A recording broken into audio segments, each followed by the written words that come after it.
Sejam bem-vindos também à minha casa.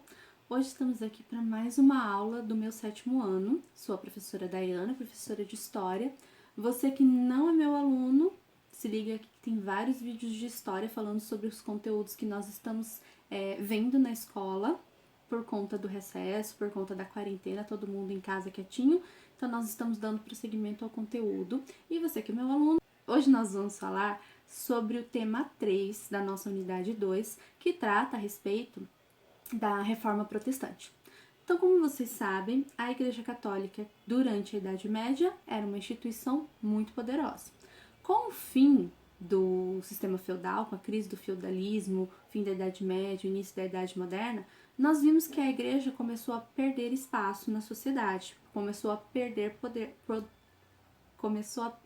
poder político. Porque, sim, a Igreja Católica nesse período tinha muito poder político. Ela mandava na vida das pessoas.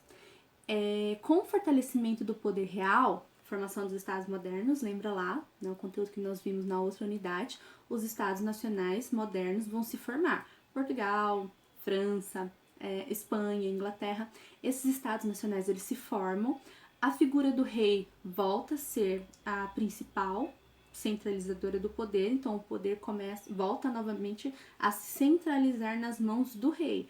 A gente vai ver a ascensão de regimes absolutistas. Com isso, a igreja que antes mandava bastante, vai ter o seu poder então diminuído, porque o rei agora vai ter mais poder que a igreja. E a igreja, para não perder muito espaço, ela vai usar o seu poder para legitimar o poder do rei, e dessa maneira então continuar tendo ali um certo espaço na sociedade e também seus privilégios mantidos. Acontece que com a Reforma Protestante nós vamos ver o surgimento de outras religiões que vão se contrapor à religião católica. Então, lá na página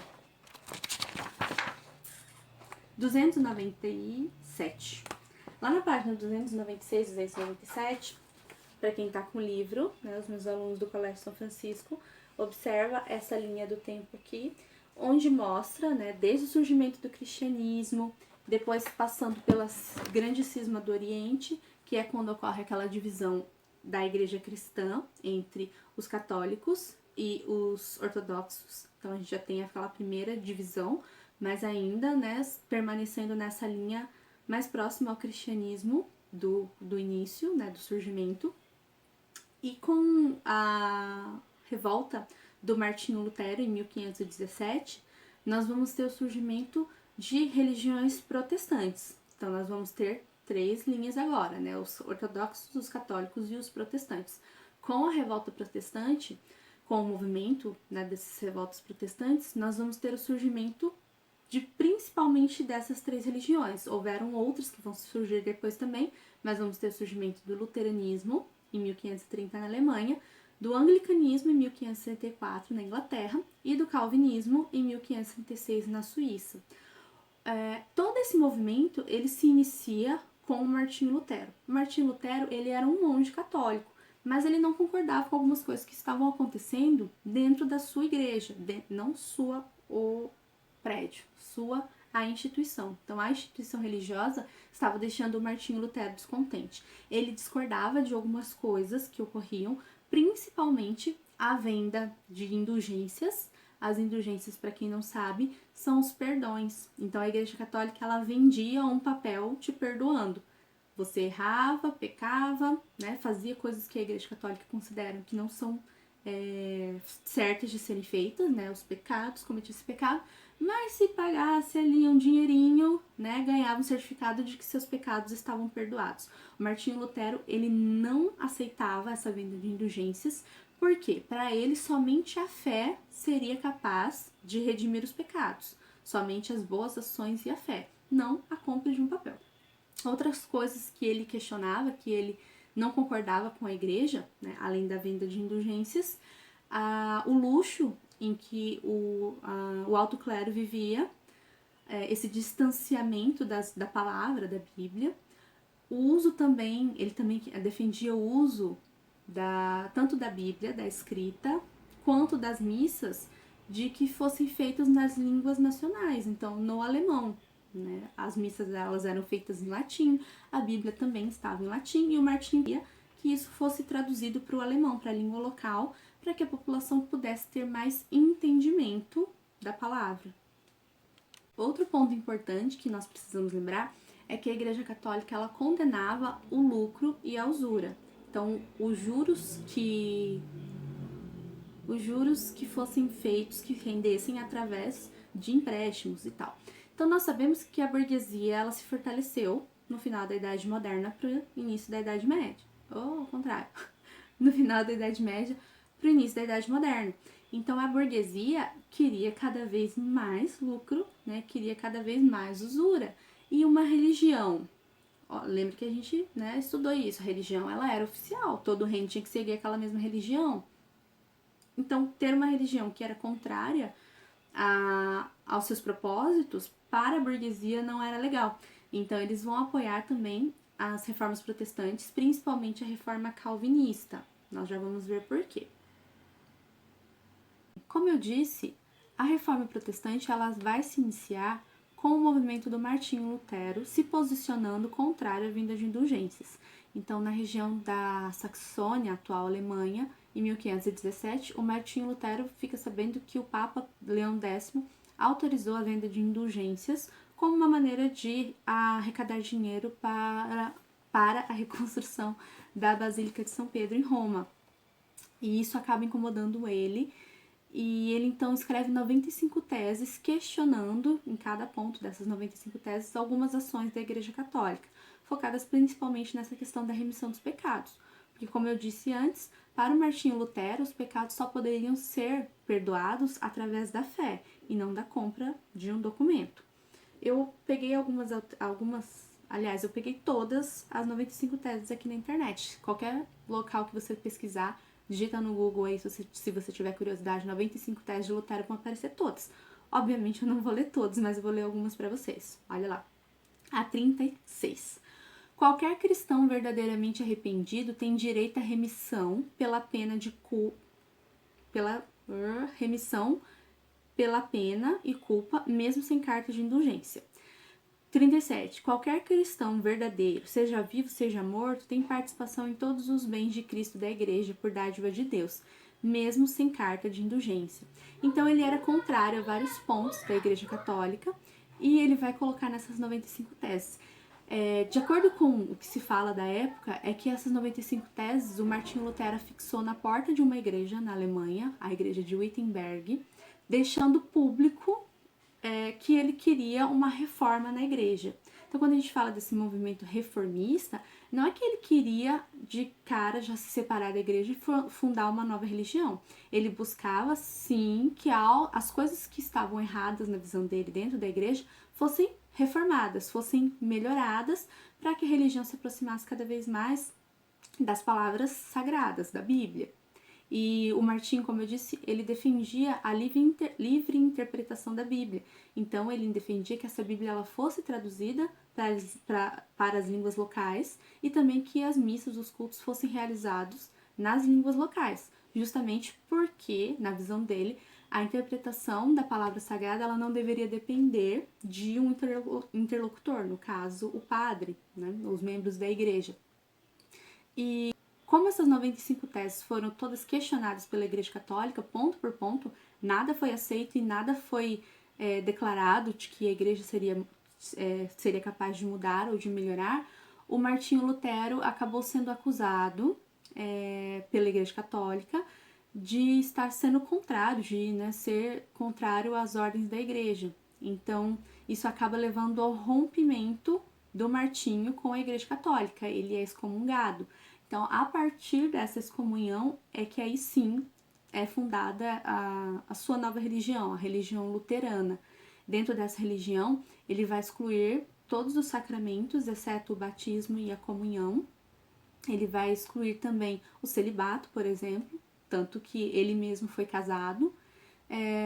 E vai defender, como eu disse, né, a salvação pela fé, a liberdade de culto na própria língua, na língua nativa, sem ser necessário um intérprete para que aquelas pessoas entendessem. Isso por quê? Porque quando a gente trabalha com essa tradução, né, como era feito nas igrejas, na missa, tirando a leitura do latim, passando para a língua local, o alemão, poderia haver uma interpretação diferente de acordo com a vontade do próprio clero. Então era isso que o Martinho queria, né, finalizar, queria que não houvesse.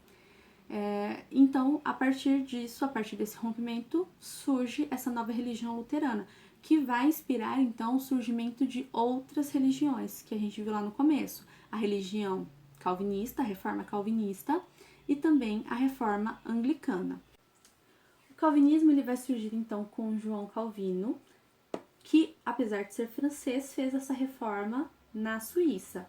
Em 1536, ele vai se refugiar na Suíça por estar sendo perseguido pelas suas ideias protestantes, ideias que vão chegar a ele, né, a partir desse movimento do Martinho Lutero, como eu disse que foi a primeira inspiração para esses outros dois movimentos, o calvinismo e o anglicanismo. E por conta disso ele vai se refugiar na Suíça. E na Suíça ele vai conseguir difundir as suas ideias reformistas, protestantes, contrárias à Igreja Católica. Como eu disse, a burguesia ela vai apoiar esse movimento, principalmente por ele pregar uma visão que vai favorecer a prosperidade burguesa. Porque no calvinismo, né, vai ser pregado pelo João Calvino, de que tudo que o ser humano, o homem, recebesse de riquezas seriam, na verdade, graças divinas, seria a escolha divina que estaria agindo sobre aquela pessoa. Isso depois vai ser interpretado pelos seguidores como a predestinação. Isso quer dizer o quê, né? Que quem nasce e é próspero, ele foi escolhido por Deus para ser próspero, certo? Então, vai ter o apoio da religião, a religião calvinista vai ter o apoio da burguesia. E a igreja anglicana, ela vai surgir na Inglaterra por conta de desavenças entre o rei e a igreja católica. Então, o rei Henrique VIII, um monarca absolutista, ele gostaria de se separar. Ele era casado, não tinha conseguido um herdeiro homem. Ele não teve um filho, não conseguiu ter um filho com a sua primeira esposa, Catarina de Aragão. E por conta disso, ele queria se separar.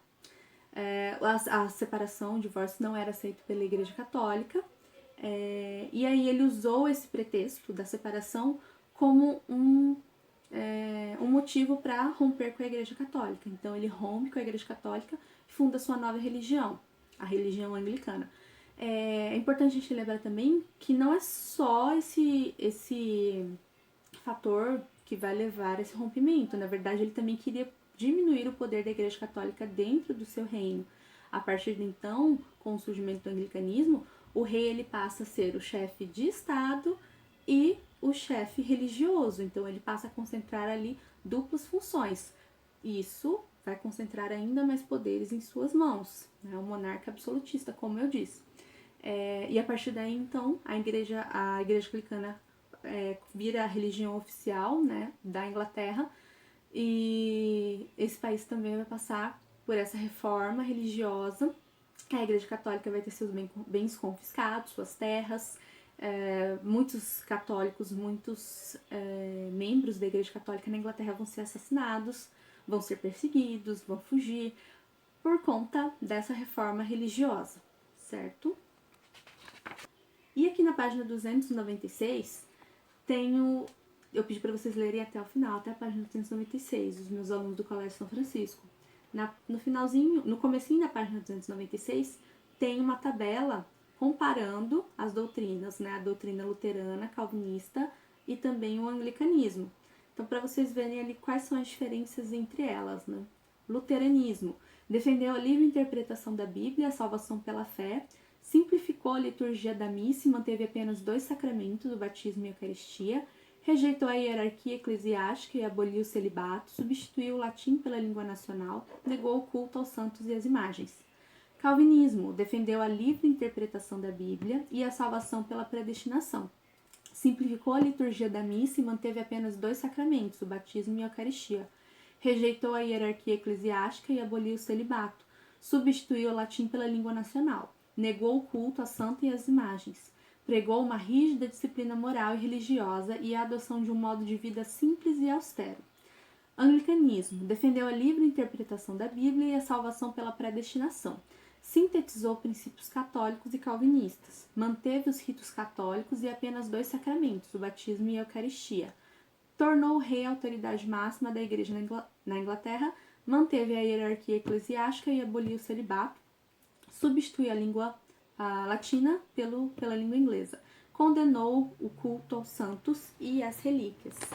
Certo, pessoal? Espero que vocês tenham entendido. Para fechar, para finalizar, né, esse conteúdo ele é importante para nós entendermos o surgimento de novas religiões que vão questionar essa supremacia da Igreja Católica.